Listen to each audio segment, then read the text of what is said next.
हम वायरस का वायरल सच में वायरल खबरों की रिसर्च करके सही सच आप तक लाते हैं, तो वहीं दुनिया भर के वैज्ञानिक कोरोना को किल करने की वैक्सीन बनाने में लगे हैं।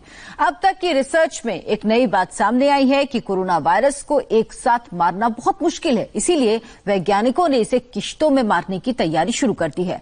अमेरिकन कंपनी नोवावैक्स ने भी एक ऐसी वैक्सीन पर काम शुरू कर दिया जो पूरे वायरस को खत्म करने के बजाय इसके अलग अलग हिस्सों में मौजूद प्रोटीन का खात्मा करेगी। ये कैसे होगा और कब तक होगा, इसे समझने के लिए आपको हमारी ये रिपोर्ट बड़े ध्यान से देखनी होगी।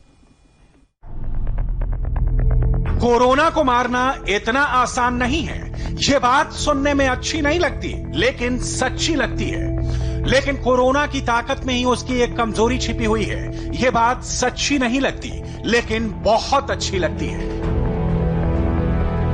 कोरोना वायरस पर अब तक की रिसर्च में एक अहम फैक्ट सामने आया है कि इस वायरस को एक साथ पूरी तरह खत्म करना बहुत मुश्किल है। अगर इस वायरस के अलग अलग हिस्सों को बांटकर उन्हें कमजोर बनाया जाए तो इस वायरस को खत्म किया जा सकता है। अब तक वैज्ञानिक पूरे वायरस को एक यूनिट मानकर उसे खत्म करने के लिए वैक्सीन तैयार कर रहे थे, लेकिन अब कुछ वैज्ञानिकों ने अपनी रिसर्च में बदलाव करके वायरस को कई हिस्सों में बांटकर उनके अलग अलग हिस्सों को खत्म करने वाली वैक्सीन तैयार कर रहे हैं। इस वैक्सीन के बारे में हम आपको आगे बताएंगे, लेकिन उससे पहले इस वायरस के अलग अलग हिस्सों के बारे में समझ लीजिए, जिन्हें वायरस का प्रोटीन कहा जाता है।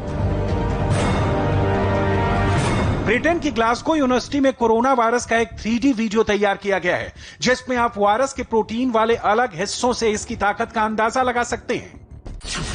कोरोना वायरस के ऊपरी हिस्से में हल्के बैंगनी रंग का दिखने वाला यह हिस्सा स्पाइक प्रोटीन कहा जाता है। यही स्पाइक प्रोटीन इंसान के शरीर में पहुंचकर सबसे पहले ह्यूमन सेल यानी इंसानी कोशिकाओं के संपर्क में आता है। इस प्रोटीन का सबसे खतरनाक सच यही है कि स्पाइक प्रोटीन ही इंसान की स्वस्थ कोशिकाओं को जकड़ता है, जिसे वायरस पूरे शरीर को बीमार बनाना शुरू कर देता है। यानी स्पाइक प्रोटीन ही कोरोना का वो पहला हथियार है जो इंसानी शरीर पर पहला और घातक हमला करता है। इसके अलावा स्पाइक प्रोटीन कोरोना वायरस की बाहरी सतह पर 3 समूह में लगा होता है और इसका रूप क्राउन यानी मुकुट जैसा होने के कारण इस वायरस का नाम कोरोना पड़ा है। So the spike is the business part as far as viral entry is concerned. Spike virus का सबसे अहम हिस्सा है। जहां शरीर में प्रवेश करने की बात है, ये प्रोटीन सिर्फ इंसान के सेल से जुड़ता ही नहीं, बल्कि संक्रमण फैलाने में मदद भी करता है। इसके अलावा स्पाइक प्रोटीन का मुख्य मकसद शरीर के एंटीबॉडीज को निष्क्रिय करना है। इसीलिए वैक्सीन को बनाने के लिए ये बात ध्यान में रखनी होगी। Almost 24-hour day for the past month. बैगनी के नीचे हल्के हरे रंग का दिखाई देने वाला यह हिस्सा एनवेलप प्रोटीन कहलाता है, जो वायरस की दूसरी बड़ी ताकत है। एनवेलप प्रोटीन कोरोना वायरस को एक्टिव यानी सक्रिय रखने में मदद करता है, जिससे मानव शरीर पर इसका हमला बिना रुके लगातार होता रहे। हैरानी की बात यह है कि वायरस के इस हिस्से में एनवेलप प्रोटीन काफी कम पाया गया है, लेकिन इसके बावजूद ये कोरोना वायरस को संक्रमण फैलाने में मदद करता है। हालांकि वैज्ञानिक एनवेलप प्रोटीन के बारे में बहुत ज्यादा जानकारी नहीं जुटा पाए हैं, लेकिन अब तक की रिसर्च के मुताबिक प्रोटीन कोरोना वायरस की बहुत बड़ी ताकत है। अब वायरस की तीसरी ताकत यानी अगले हिस्से को समझिए। वायरस के नीले रंग के इस हिस्से को मेम्ब्रेन प्रोटीन कहा जाता है। यह प्रोटीन कोरोना वायरस को आकार और मजबूती देने का काम करता है। कोरोना वायरस का बाहरी हिस्सा लिपिड का बना होता है और मेम्ब्रेन प्रोटीन इसी हिस्से के चारों ओर दिखाई देता है। इस प्रोटीन की ताकत आप इस बात से भी समझ सकते हैं कि ये इंसान के शरीर में संक्रमण गंभीर स्थिति में पहुंच जाता है, तब यही प्रोटीन वायरस को छोटे छोटे टुकड़ों में तोड़कर उन्हें नई नई कोशिकाओं को संक्रमित करने में मदद करता है। यानी शरीर में बहुत तेजी से संक्रमण फैलाने में मेम्ब्रेन प्रोटीन का बहुत बड़ा हाथ है। वायरस के निचले हिस्से में दिखाई देने वाला हल्के पीले रंग का यह हिस्सा न्यूक्लियो प्रोटीन कहलाता है। इस प्रोटीन के साथ जुड़े हुए गुलाबी रंग का यह हिस्सा आरएनए है, जो वायरस को बचाने का काम करता है। गुलाबी रंग के तार के आकार में दिखने वाला आरएनए इस न्यूक्लियो प्रोटीन को जोड़े रखता है और यही हिस्सा पहली स्टेज में ही मरीज की कोशिकाओं में जाकर उसकी वायरस से रक्षा करने की क्षमता को खत्म करता है। यानी यह इंसान के इम्यून सिस्टम को कमजोर बनाता है।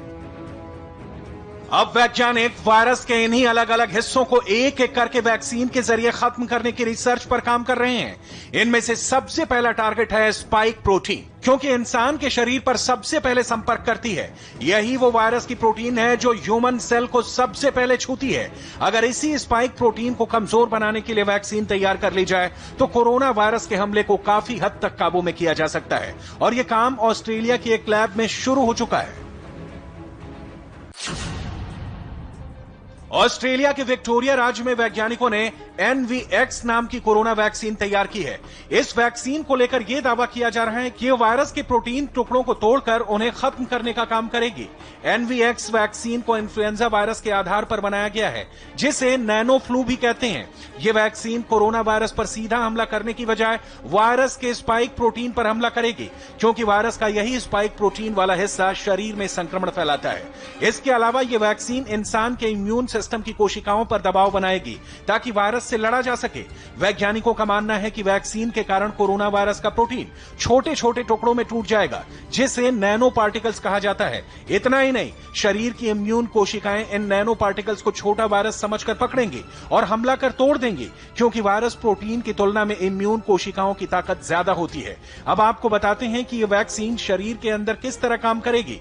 वैज्ञानिकों का मानना है कि वैक्सीन में मैट्रिक्स M नाम के नैनो पार्टिकल्स मौजूद रहेंगे।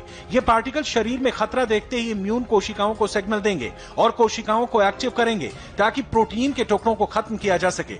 इस तरह वैक्सीन वायरस के प्रोटीन को तोड़कर इसे खत्म करेगी। नोवावैक्स नाम से तैयार की गई इस वैक्सीन के कई ट्रायल किए जा चुके हैं और अब इंसानों पर इसका क्लिनिकल ट्रायल शुरू किया जाएगा, जिसकी शुरुआत मेलबर्न और ब्रिस्बेन से होगी। इन दोनों शहरों के 131 वॉलंटियर्स पर वैक्सीन का ट्रायल होगा। इस ट्रायल में खास तौर पर 18 से 59 साल तक की उम्र के लोग शामिल हैं, ताकि वैक्सीन के शुरुआती असर के बारे में पता लगाया जा सके। वैक्सीन के सफल होने की उम्मीद इस बात से की जा सकती है कि वैज्ञानिक ह्यूमन ट्रायल के साथ ही बड़ी संख्या में वैक्सीन की डोज तैयार कर रहे हैं, ताकि दिसंबर के महीने तक वैक्सीन को बाजार में लाया जा सके। अगर ये प्रयोग सफल रहा तो ये वायरस पर बहुत बड़ी जीत होगी, यानी कोरोना वायरस को खत्म करने के लिए विज्ञान ने अपनी रणनीति बदल ली है। और अब देखना यह है कि यह रणनीति कब तक और कितनी सफल होती है।